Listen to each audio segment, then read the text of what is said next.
Welcome back to You Heard It From a CFP. My name is Matthew Coyle, episode 52 of You Heard It From a CFP. It's been a few weeks since I've been with you. Sorry for the absence.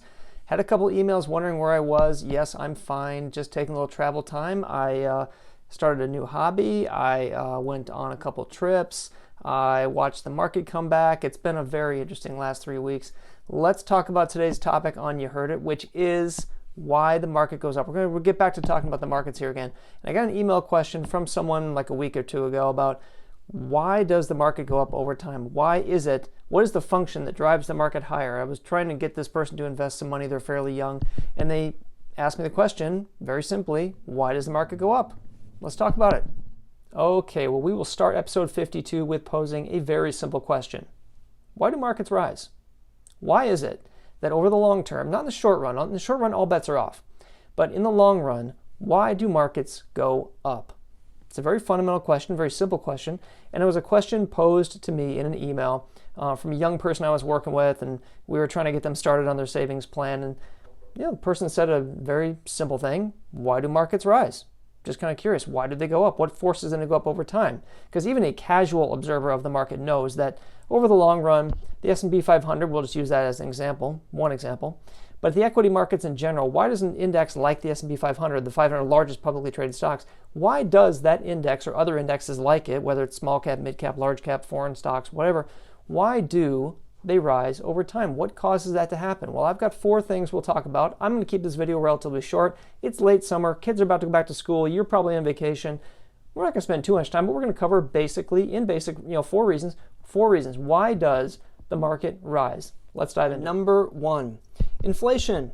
You know that thing you've been hearing about the past couple of years?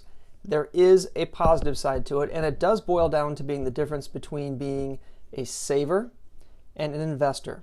Okay? Let's go over real quick the difference between those two things. As a saver, you are simply putting money aside in what we call a demand deposit or a bank account to earn what is essentially a very low nominal rate of return that usually does not exceed inflation. Okay? As an investor, inflation will cause the profits of companies to rise within the S&P 500 or the small cap indexes or the mid cap indexes or foreign stock markets or wherever. It pretty much works everywhere. Inflation does have a good side to it. Okay, in the short run, we don't want to see very high inflation like we have now, but in the long run, a 2 to 3% inflation rate is actually quite helpful. And if you are a saver, you just can't participate in that upward push of prices like you can as if you were an investor. An investor gets to participate in the shares and the indexes of the companies that they want to buy and they want to own. And those companies over time, as a result of inflation, will be able to charge more for their goods and services over time, in addition to the fact that you will simply make more and be able to save more as an investor. So it really does boil down to being a saver and an investor, the difference between those two things. As a saver, you just simply cannot participate, or really just effectively cannot participate, in the upward push of prices in an economy over time. Okay, because that's what inflation is. It's a sustained rise of prices in an economy over time. In the short run, this can get out of control, like it did in the 1970s and kind of to a certain degree now. But in the long run, a 2 to 3% inflation rate on average is actually pretty healthy for an economy, because not only does it mean that companies can charge more for their prices and make more profits, but you as a worker in the economy can earn more, you can get wage increases, you can get upward pressure on your earnings potential, in addition to participating through the companies that can, through investing in them, in their shares and what have you. All right, number 2, population growth. As of January 2021, there were approximately 7.8 billion people living on this planet alongside of you. By the year 2100, most estimates put that at about 11 billion people. Now, before you get upset about that, remember, population growth is very important to an economy. Population growth requires that new services be designed, new products be developed, new industries emerge. As an example of that, back in the early 1980s, technology as a sector within the S&P 500 was somewhere between 8 to 10% of that entire index. It was mostly industrials. Fast forward to now, industrials and technology have almost flipped. I mean, literally almost flipped. Technology now as a sector within the S&P 500 is about a quarter, maybe 23, 24, 25%, somewhere in there. Why did that happen? That happened because of population growth and changing economies. People invented new services, they invented new companies, they invented new industries. They grew, they flourished. You as an investor, not a saver, as an investor, get to participate that in indexes, individual shares of stock, what have you, ETFs, whatever you're buying, okay? So due to population growth, that can support more specialized industries. New companies get created, new things to invest in. You are directly the benefit of that. So before you bemoan population growth, remember, it is vital, almost key, in helping you invest for the future. All right, number 3, I just mentioned it, technology. Let's talk about that for a moment. Ever since the invention of the printing press, through the steam engine, through the microprocessor, through the internet, it has been a constant surge upward in technological capability. Now, why does that matter? Well, that matters for a number of reasons. The invention of the light bulb, for example, allowed people to make their products into the night and not have to work just during the day, which meant more products and services could be created that could be distributed to more people for more purchases to make their lives better.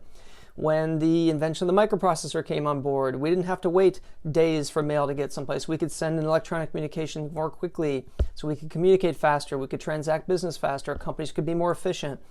Technology is improving things all the time, and while sometimes it does have a downside, I will definitely acknowledge that. Technology and the growth of technology is key in growing your investment, not your savings, but your investment balance as an investor, not a saver, investor. As an investor, you can participate in that growth and that advancement, that march forward, and it is absolutely critical to growing your wealth. So, number 3, technology, and that is another reason the market go up, is because things just get better, faster, cleaner, safer all the time. You don't believe me? Go find a car from the 1970s and go take a ride. And then go jump in a Tesla. They might be from a different planet. And number 4, I'm going to call this one attrition. You may call it survival of the fittest, you may call it natural selection, whatever you want to call it, I'll call it attrition. And we'll start by asking a question on this one. What were the top 5 largest S&P market cap companies at the end of 2021? I will tell you. In order, they were Apple, Microsoft, Amazon, Alphabet, Google, whatever. I'm going to call it Google. I can't call it Alphabet. I'm a Gen Xer. I call it Google. And Tesla. All right? Those were the top 5 as of the end of last year. Now, pop quiz. What were they in the year 2000? 21 years ago. I bet you don't remember. I couldn't remember. I had to look it up.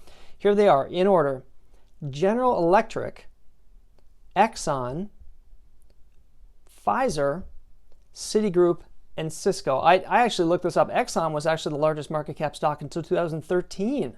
That's how long Exxon was the largest market cap stock. But they were in order: GE, Exxon, Pfizer, Citigroup, and Cisco. Completely different. Now, we don't know what the largest market cap companies or most successful companies are going to be in another 20 years, but effectively it doesn't really matter, because if you are going to be buying in good, well-run mutual funds, indexes, certain ETFs, or even individual shares, it may not even matter. If you're buying something like just a general market index, you're going to get those companies anyway, regardless of what they are. So as the market sorts that out, and as these companies rise and fall, I don't think GE is probably even in the top 30 anymore, if they're even in that. So even if you don't buy exactly at the right time, or you're not buying exactly the right individual shares, if you buy at least a well-diversified portfolio, strong portfolio, you're going to get the most successful companies anyway, because it doesn't matter what the top 5 or 10 are. Attrition will sort it out, and you as the investor will benefit regardless of what it is you're doing or what time frame you're doing, because you're going to get the best ones anyways. All right, so there's 4 reasons why the market goes up. Now, of course, there are other reasons that the market goes up. It's not just those 4. Those are 4 big ones. We didn't even talk about compound interest. We didn't talk about dividends. We didn't talk about any of that stuff.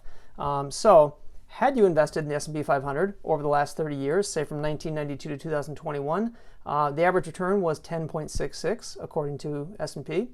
That's pre-inflation. Inflation adjusted, that would have been 8.1, not bad, I will say.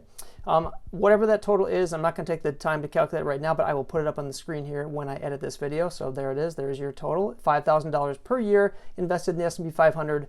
There's your total from day 1, 1992, until you do it to the final year in 2021. Not a bad result had you just stuck it out and just realized that the market does go up over time for a number of reasons, but those are the big 4 I've identified. Thank you very much for watching this week. This was episode 52. I'll be back in a couple weeks with episode 53. I'm going away again on a little different trip, this time a family trip. So I will see you when I come back. Your most valuable asset is your time. Don't ever forget that. Thank you for sharing yours with me, and I will see you next time. Take care. Best.